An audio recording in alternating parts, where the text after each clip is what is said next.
why don't we flip it on ourselves and look at ourselves too? Is it foolish for us to think that humans as a collective, as a whole, or as a society are able to change quickly when we ourselves can't change quickly? Think about it. How many times have we been stubborn to change maybe not our morals or values, but our behavior?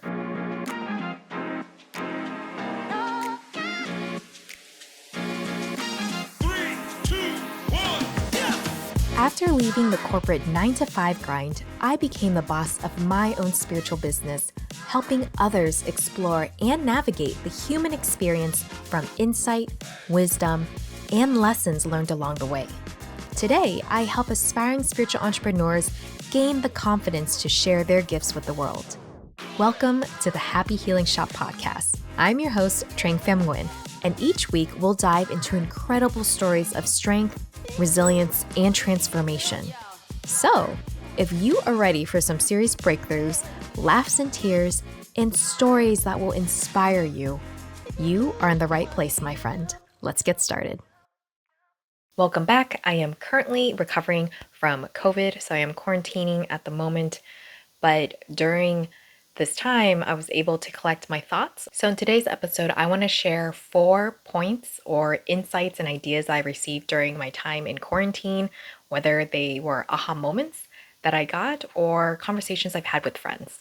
So during quarantine, I am forced to, in a way, pause, kind of like in my little bubble here, right? And I want to talk about putting a little pause in your life. And the reason I say that is because I had a client who had a lot going on her plate with trying to balance hobbies, side business, and also full-time job at the same time, and social outings with friends, trying to live life too. And she had plans that were canceled and was glad that happened because it gave her a quiet weekend to herself.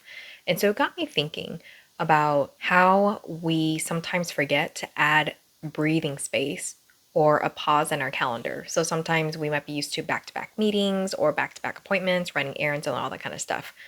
And it made me think about how I plan events and weddings and how the bride and groom want to squeeze in as many activities as they can because it could be culture, customs, or maybe because that's just what you do at weddings. It could be the flower toss or just anything you can think of. A lot of the times I try to give them my professional advice and say, look, we can do it, but it's going to be really tight and you're not going to be able to breathe. There's no breathing room in the event. And also you won't probably enjoy your wedding as much because it's going to be overwhelming. So maybe there's some things we can cut out, or there's things that maybe you don't need, or I just want to make sure that you guys have space to enjoy your wedding. Same thing that goes for retreats or even conferences when there's back-to-back sessions, back-to-back activities, and there's no time in between to process or kind of rest. And I'm guilty of this and have been trying to work on it because if you grow up being in survival mode, just used to being busy, trying to hustle, or growing up in a chaotic family household, then you're going to be used to that type of pace, that type of rushness, or that type of hustle. A good example I like to give is if you ever gone to a fine dining, 10-course experience meal, these places won't bring out all 10 courses at once, and they'll bring it out one by one. However, after the first course, they'll wait for some time and then bring out the second course, and then they'll give some time and then bring out the third course. They don't bring it one right after the other. And there's a reason why they purposely do that, and it's allow you to savor the food slowly and also digest the food. It's a definitely different experience. It is purposely paced that way. Or even when you travel and go on vacation, and Americans only have 2 weeks of vacation, so sometimes when we go to Italy or wherever, we're trying to squeeze in 10 million things in our itinerary, and then we come back feeling really exhausted and feeling like you need a vacation from your vacation. And that's because a lot of times we don't add breathing room or a pause in our schedule, our calendars. So after observing and noticing all these things, it made me realize, why don't we do that to our own calendars, our own lives, of adding, you can call it adding rest time, but just adding pockets of space in our calendar, in our schedules, in our lives, where it could just be 30 minutes to ourselves. And I think sometimes we fail to see the benefit of that, and we fail to see the correlation in other areas of our lives where we haven't done it. Okay, the second point I want to bring up today is elections and people, but not the way you think it is. So, obviously, presidential elections are coming up, and there's going to be a lot of buzzing energy, especially in the States, about this, right? And I think there's a lot of frustration. And I think a lot of people in general feel frustrated about the progress of the situation in the world, the progress of what's going on, and are frustrated with how slow change can look, how change is happening in the world. But it made me think, why don't we flip it on ourselves and look at ourselves too? Is it foolish for us to think that humans as a collective, as a whole, or as a society are able to change quickly when we ourselves can't change quickly? Think about it. How many times have we been stubborn to change maybe not our morals or values, but our behavior? And when a friend or a family member is telling you, like, hey, maybe you shouldn't be doing that, or like, I noticed this blind spot of yours, or you keep having this pattern of doing this, we don't flip and change overnight. So, how do we expect, if we can't do it ourselves, how do we expect society as a whole to do the same? And yet we get frustrated with humans as a whole. And I'm not sure if what I'm saying is to be more realistic, but more so to reflect. Perhaps this is some food for thought. Another good example is during the pandemic, COVID. So many people were frustrated on how people could not just all as a whole entire nation or entire world be able to isolate for 14 straight days in order to stop it from spreading.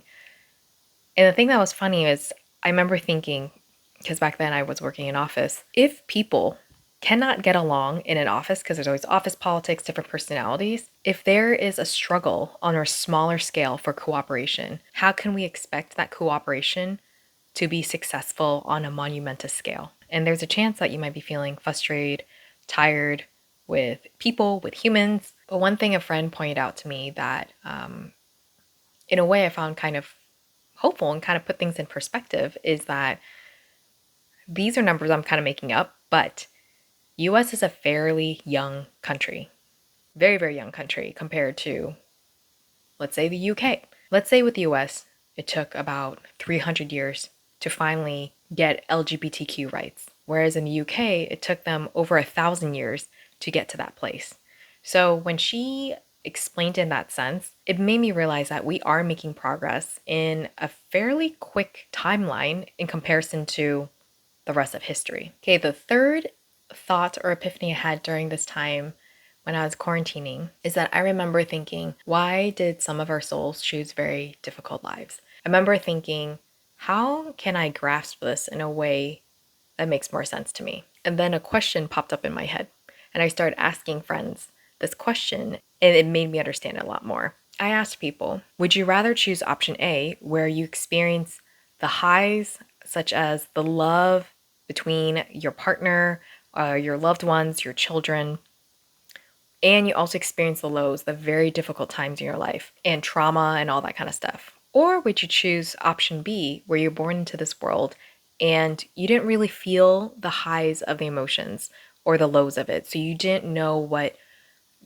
pure happiness felt like, but you also didn't know what sadness felt like, or it was just a little happy, a little sad, but nothing of great intensity. And it was just you, and you lived a very simple life. You didn't know what that feeling of love, extreme, deep love between a partner or your children or a loved one or even your pets. And this option B is just a simple life. And everyone chose, even though they contemplate for a bit, everyone ended up choosing option A. And that's where it made me realize, oh, this is probably similar to what our souls chose. Our souls want to learn, our souls want to experience everything. I even had a friend who's gone through a lot of trauma, and she said she would still choose option A because of her love and her experience with her partner. So I am very super curious to hear from you if you would rather choose option A and experience all the spectrums of the human experience and emotions and understand what it's like to experience love and joy, but also still experience the lows of life, or would you rather have a simpleton option B choice where there weren't too many worries in the world, or maybe there's not a lot of trauma that happened in your life, but everything else kind of feels a bit plain and flat? And finally, the fourth thing I want to talk about today is what a friend once said to me. I was talking to her and I mentioned how beautiful her home is, her patio, with the twinkle lights and everything. And I just kept saying, wow, look at what you have. Look at what you have. And then she said, look at what I've built. And wow, it just hit me, and it just sounds so much more empowering. And also, she made a really good point. I think there's times where they say gratitude, be grateful, it's really good for you, and all that kind of stuff. But I think when she said, look at what you've built, it adds such an empowering tone to it. I started writing more in depth about it, and this is what came out of it. Look at what you've built. Look at how far you've gone with what you've chosen. It's okay if you don't have it figured all out, but look at your efforts and what came.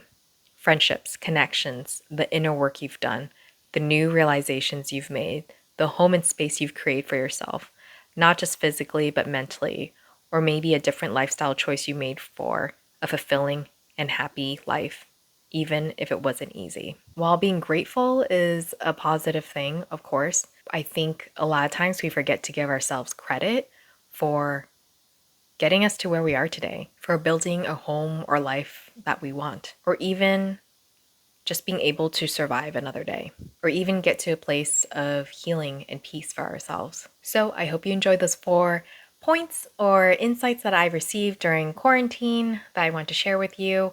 If you enjoyed this episode, please give us a 5-star review on Apple or Spotify, as it helps us reach more of our vibrant community. And don't forget to check out my free resources and blog at thehappyhealingshop.com. If you're looking for a friendly and amazing spiritual community, make sure to check out thehappyhealingshop.com/club, where we have monthly healing events, our popular happy hour, our shadow work self-healing journal, our archive of meditations, and of course the amazing people that are there to support and help you. And always remember to shine your light brightly and to share your story, because you never know who it can help, give hope to, or inspire to create a change in their own world.